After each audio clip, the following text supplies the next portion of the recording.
Hello guys, welcome back to my channel. आज का topic है personality and theories of personality. तो सबसे पहले आज हम पढ़ेंगे व्हाट इज़ पर्सनालिटी, और देन फिर हम पढ़ेंगे थ्योरीज ऑफ पर्सनालिटी। तो आज का सेशन थोड़ा सा लंबा होने वाला है, सो स्टार्ट करते हैं बिना किसी देरी के। आई होप आपने मेरे चैनल को सब्सक्राइब कर लिया होगा। अगर नहीं किए हैं तो जल्दी से जल्दी सब्सक्राइब कर लें, जिससे आपको और ज़्यादा वीडियो मिलती रहे। एंड जल्दी जल्दी इस बार सब्सक्राइब कर लीजिए। चलिए स्टार्ट करते हैं।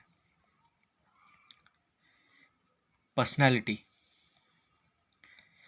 Personality signifies the inner psychological characteristics that reflect how a person react to his environment.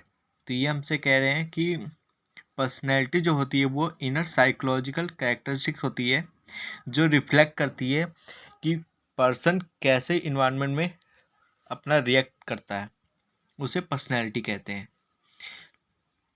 सो अब थ्योरीज ऑफ पर्सनैलिटी, ये जो थ्योरीज ऑफ पर्सनैलिटी हैं वो 4 टाइप्स की होती हैं: psycho analytical theory, socio psychological theory, and trait theory, and self theory.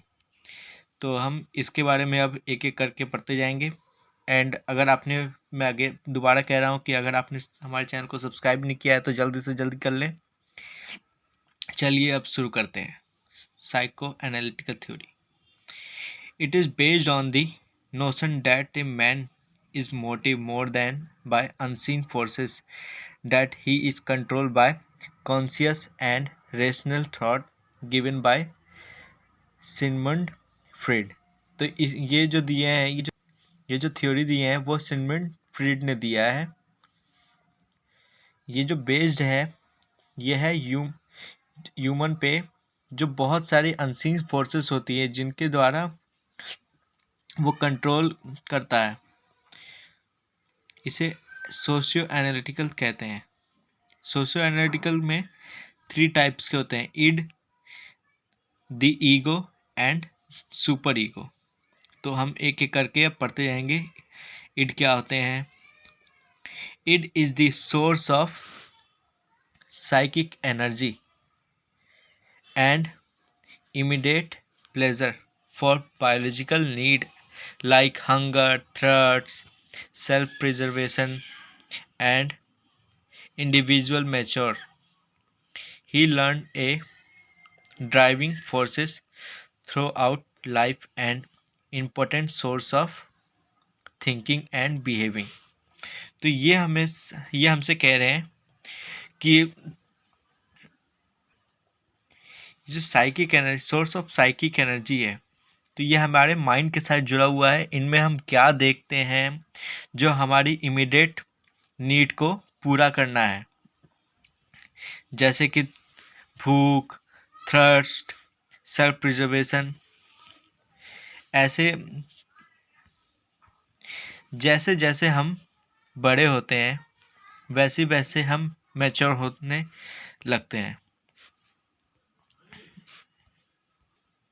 और ये इट जो हमें यही बताती है कि कैसे हम थिंग्स और बिहेव को कंट्रोल कर सकते हैं। एंड सेकंड है the ego. Ego is a conscious and logical part of the human personality and is associated with real principle. ये रियल प्रिंसिपल के साथ जुड़ा हुआ है, जो कि लॉजिकल बात करता है। ये कॉम्प्रोमाइज़ और रियलिटी की बात करता है और इमीडिएट रिजल्ट नहीं देता है। ये जो बिहेवियर होती है, पर्सनैलिटी कंट्रोल में होती है इनमें।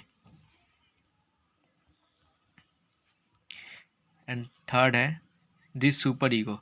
It represent social and personal norms and serves as an ethical constraint on behavior. The super ego providing norms to ego to determine what is wrong or right.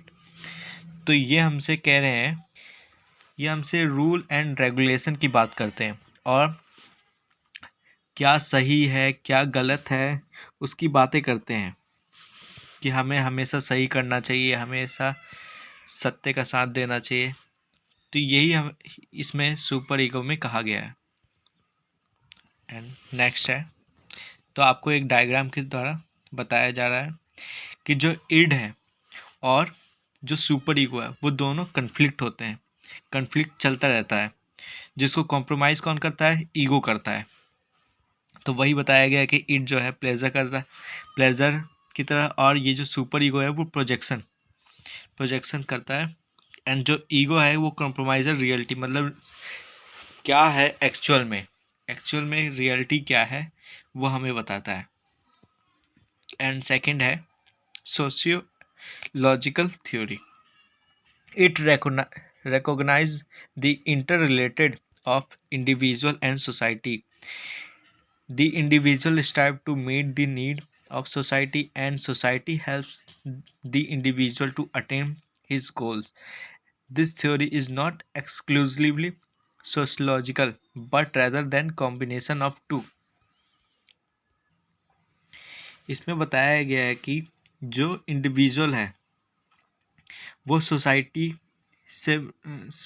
से meet करता है, and जो की ज़रूरत होती है, एंड जो society है वो हेल्प्स करती है इंडिविजुअल को गोल प्राप्त करने के लिए। तो और इसमें ये बताया this theory is not exclusively sociological but rather than combination of two. ये सोशलॉजिकल ही नहीं है बल्कि इंडिविजुअल और सोसाइटी का कॉम्बिनेशन है। Trait theory. This theory tells that an individual personality is composed of definite personality attributes called trait। इसमें बताया गया है कि इंडिविजुअल की खुद की एक पर्सनालिटी होती है जो कंपोज्ड ऑफ पक्का एक एट्रीब्यूट होती है। हर किसी इंसान की एक डेफिनेट पर्सनालिटी होती है which may be defined as the distinguished relatively enduring way which one individual different from other। जिससे कि हर किसी की अगर अलग होगी तभी तो वो हर किसी की पर्सनैलिटी दूसरे से अलग अलग रहती है। इसमें यही बताया गया है। ये जो ट्रेट है वो consider as an individual various all part of identify six type के हो सकते हैं। कोई रिलीजियस हो सकता है, कोई सोशल हो सकता है, कोई इकोनॉमिकल हो सकता है, कोई पॉलिटिकल होता है, कोई थियोरेटिकल हो सकता है, कोई एस्थेटिक हो सकता है, एस्थेटिक हो सकता है। एंड द फोर्थ है self theory. There are many contribution Maslow, Herzberg, and the most contribution comes from Carl Rogers, defined that the self-concept as organized, consistent, conceptual, composed of perception of relationship of the I or me to various aspects in life together with the values attached to this percepting percepting। तो ये हमसे कह रहा है कि ये जो वो है जो कंपोज बना है ये आई और मी के साथ बना हुआ है, जो रिलेशनशिप के साथ है। इसमें कई लोगों का कंट्रीब्यूशन है, जैसे Maslow, Herzberg. The most contribution जो है इस थ्योरी में, सेल्फ थ्योरी में, वो कार्ल रॉजर का है।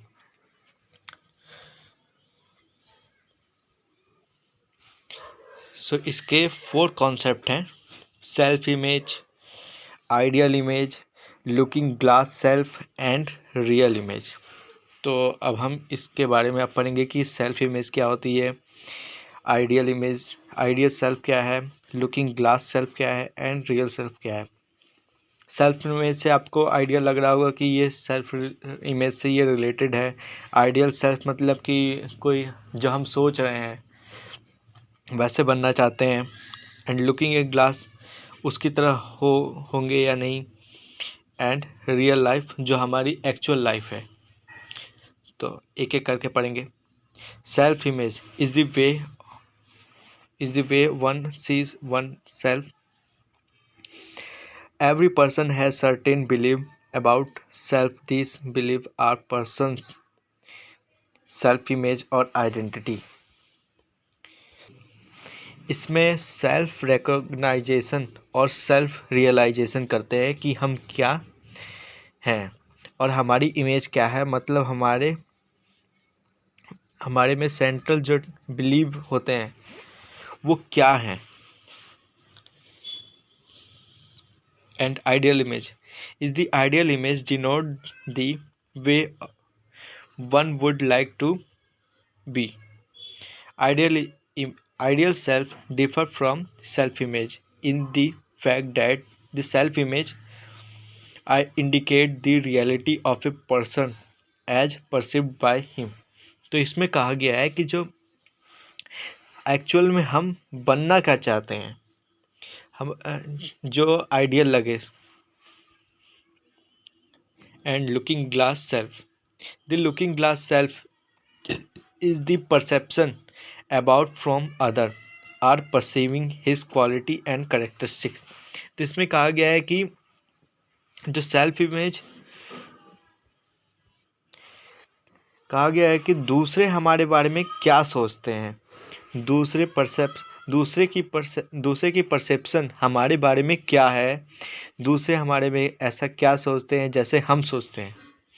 तो यही इसमें बताया गया।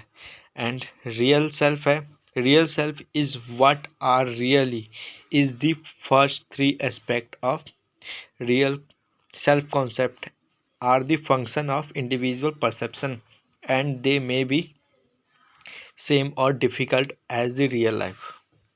सॉरी, डिफ़िकल्ट नहीं है, different, same or different as the real life. तो इसमें कहा गया है जो रियल लाइफ है, ऊपर तीन जो हमने पढ़े हैं वो सेल्फ और सेल्फ इमेज,